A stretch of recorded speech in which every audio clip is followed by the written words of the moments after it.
Sientes que estás solo, Will. ¿Tienes a alguien que te rete? Me refiero a alguien que abra tu mente a las cosas, que toque tu alma. No tendrás esa clase de relaciones con nadie mientras tengas miedo de tomar la iniciativa, porque lo único que ves son cosas negativas cuando ves el futuro. El punto no es para quién trabajes, porque puedes hacer lo que quieras, no hay nada que te frene. ¿Qué te apasiona? ¿Qué deseas? ¿Qué es lo que quieres hacer?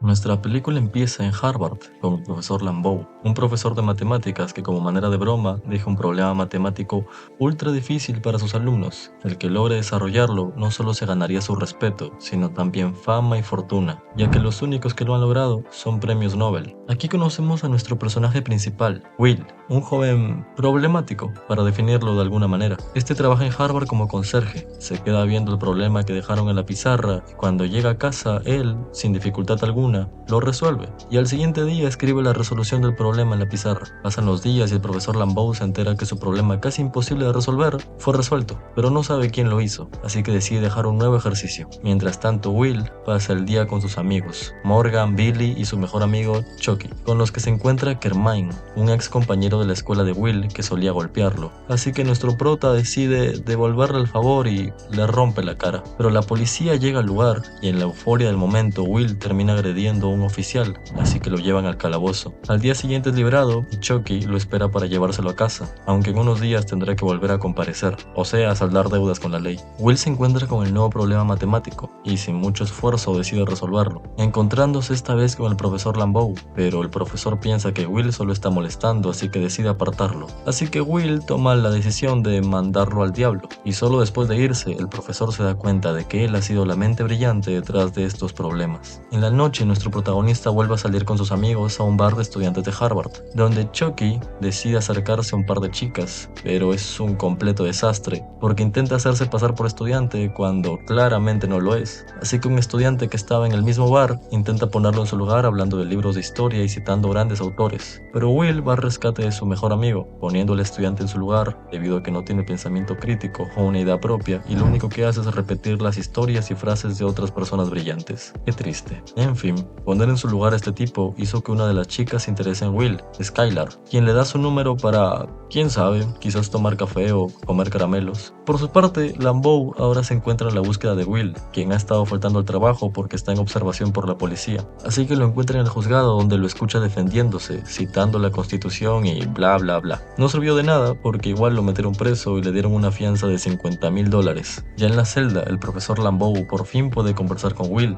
y al parecer él ya había llegado a un trato con el juez, diciendo que lo dejarán en libertad siempre y cuando el profesor se haga cargo de su supervisión, citándolo una vez a la semana para estudiar matemáticas y para que vaya a terapia. Aunque Will se burla de la idea de la terapia, igual acepta, porque pues eso es mejor que perder el tiempo dentro de una celda. Los estudios van muy bien, Will y el profesor logran entablar una especie de amistad y resolver problemas matemáticos que no cualquier idiota podría resolver. Pero por otro lado, las terapias, solo para que se den cuenta de lo genio que es Will, el maldito fue capaz de leer todo un libro en un solo día, el libro que escribió el terapeuta que lo iba a asistir, y lo leyó con el único fin de llamarlo homosexual. Y en otra ocasión, Va a tocarme, me toca aquí abajo. Y ahora haremos el amor antes de que salga el sol.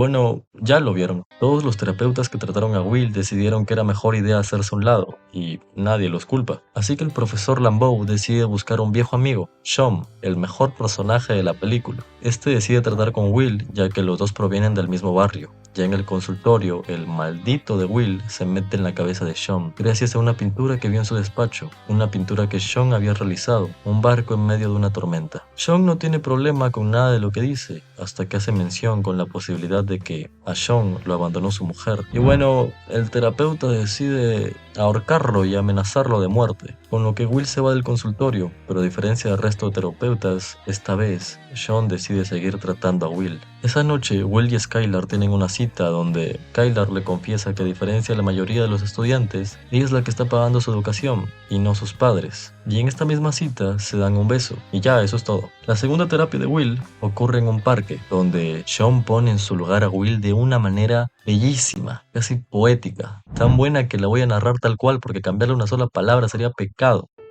Eres rudo. Si hablamos de guerra, tal vez citarás a Shakespeare y dirás, una victoria más, mis amigos. Pero no la conoces. No has estado al lado de tu mejor amigo que pide ayuda con su mirada cuando llega su muerte. Y en cuanto al amor, me dirás un soneto, pero no has mirado a una y te has sentido vulnerable. Ninguna te ha despertado con sus ojos, ni has sentido que Dios puso ese ángel en la tierra para ti, para liberarte del infierno. Poco sabes qué es ser su ángel, ni sabes que ese amor se irá para siempre, sobre todo, sobre el cáncer. No has estado en el sillón de un hospital por más de 2 meses cuidando su sueño, porque los doctores han entendido que el horario de visita no se aplica a ti. No has sentido ese dolor, porque eso solo ocurre cuando has amado a alguien mucho más que a ti mismo. Y dudo que algún día te atrevas a amar tanto así. Al mirarte no veo inteligencia ni veo madurez, veo un niño torpe y muy asustado.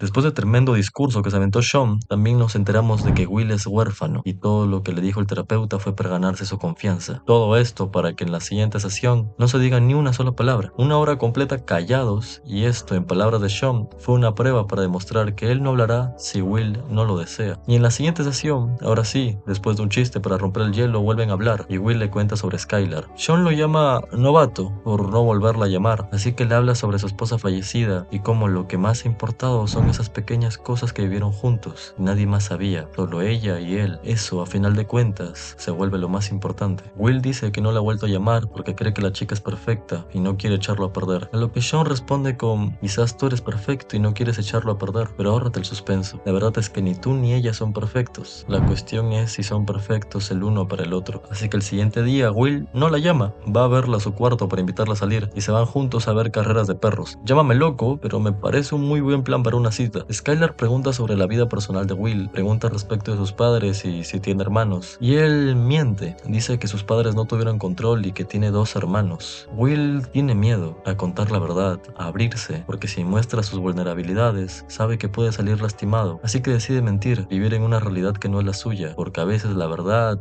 duele. En la siguiente charla con Sean, Will pregunta cuándo supo que su esposa era la indicada. Octubre 21 de 1975. Ese día ocurrió uno de los mejores partidos de béisbol de la historia. Sean y sus amigos habían hecho lo imposible para conseguir las entradas, pero él no fue. Se quedó en un bar con su futura esposa. ¿Cómo sus amigos lo dejaron faltar al juego? Pues solo dijo, me interesa más esa chica. No lamenta los 18 años que pasó junto a Nancy, ni los 6 años que dejó las consultas cuando enfermó, ni ese último año que pasó realmente grave. Claro que no lamenta haberse perdido ese juego.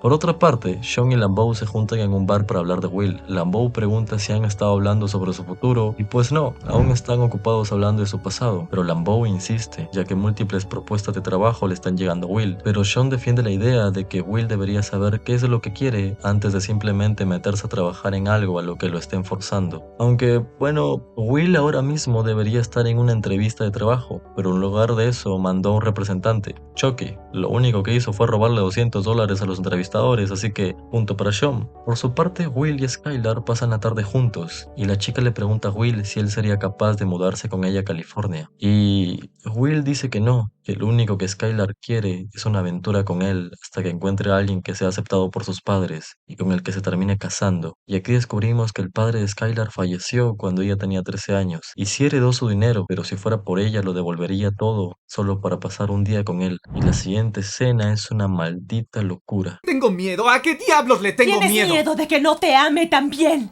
¡Diablos! Lo estoy intentando y estoy siendo honesta contigo. ¿Y yo no soy honesto contigo? ¿No? ¿Qué hay de tus 12 hermanos? ¿Qué es lo que quieres saber? ¿Que no tengo 2 hermanos? Yo... ¡Que soy un maldito huérfano! No te sabía. interesa, no te Yo interesa no saber que sabía me eso. apagaban cigarrillos en la piel cuando era solo un Yo no niño. sabía Que esto eso. no es una cirugía. Que me apuñaló ese sujeto. No me digas Sí, eso, me Skylar. interesa. No me digas que te interesas Me en interesa eso. para poder ayudarte para que estemos ¿Por qué? siempre ¿Que juntos. acaso tengo un maldito anuncio en la espalda que dice sálvame? No. ¿Crees que lo necesito? No, Dios, solo quiero estar contigo. ¡No porque presiones! te ¡No amo. me presiones! Te ¡No amo, vuelvas Will. a hacerlo! Te amo. Y quiero escuchar de ti No. si es que no me amas, porque si no es así, ya no te llamaré. Ya no estorbaré en tu vida.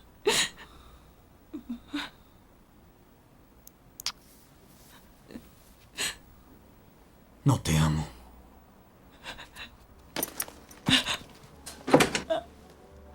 No.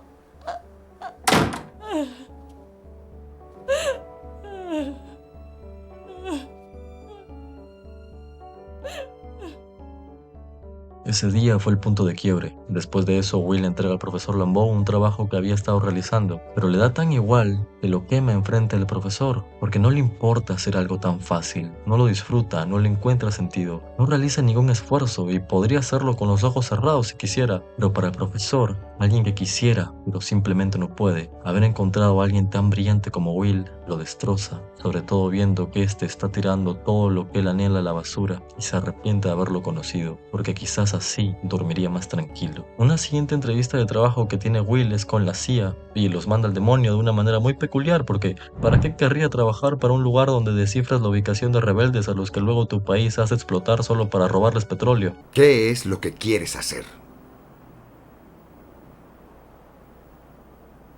Siempre das respuestas hábiles, pero te hago una simple pregunta y no sabes cómo responderla.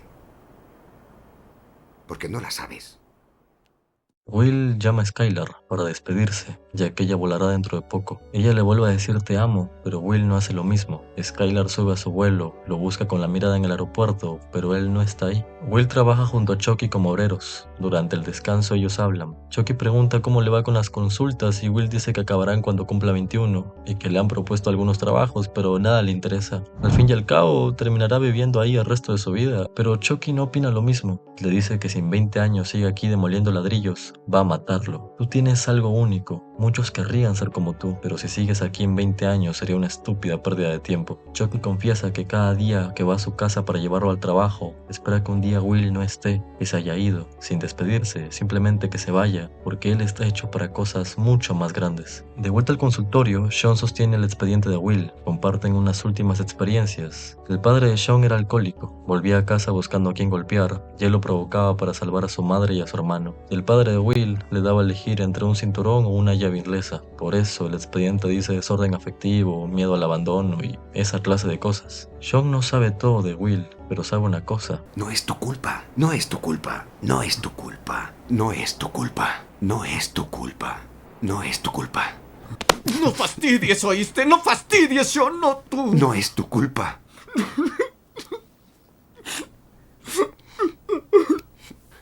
No es tu culpa.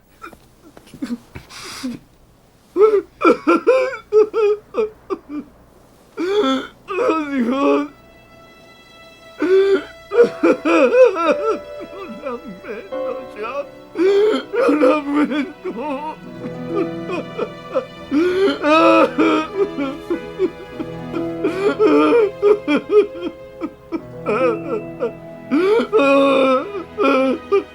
¡Al diablo con ellos! Will va a una última entrevista de trabajo y consigue el empleo, y también va a la última consulta con Sean. Pide que sigan en contacto, así que Sean le da su número y dirección. En un último abrazo, se despiden. No es una despedida de paciente y terapeuta, es una despedida de amigos. Y hablando de amigos, Will se reúne con su grupo en un bar y lo sorprenden diciéndole que no olvidaron su cumpleaños, así que le regalan un auto que armaron ellos mismos. Es el auto más horrible que he visto. Al día siguiente, Chucky va a buscarlo a su casa para ir al trabajo, pero esta vez Will no está. Se fue sin despedirse y... ¿a dónde fue? Pues fue a casa de Sean a dejarle una carta. Sean, si el profesor te pregunta por ese empleo, dile que lo siento, pero me interesa más una chica.